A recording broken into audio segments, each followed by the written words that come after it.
Allah Subhanahu wa taala mengingatkan kita dalam surat Az-Zumar ayat ke-16.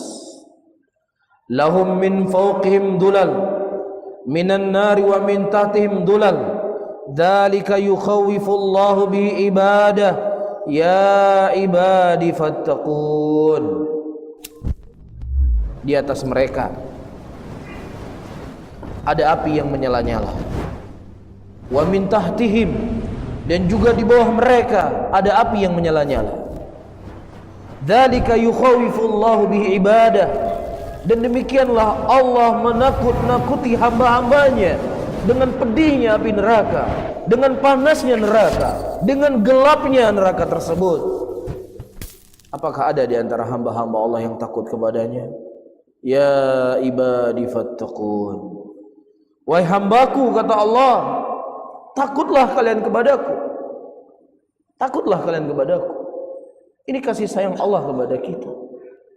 Kalau seandainya Allah Subhanahu wa taala hari ini tidak menurunkan tentang bagaimana pedihnya neraka, Allah tidak menceritakan kepada kita bagaimana kegelapan dalam api neraka, namun Allah Subhanahu wa taala hanya mengingatkan kita, hati-hati kamu dengan neraka, seharusnya itu sudah cukup menjadi peringatan untuk kita semuanya.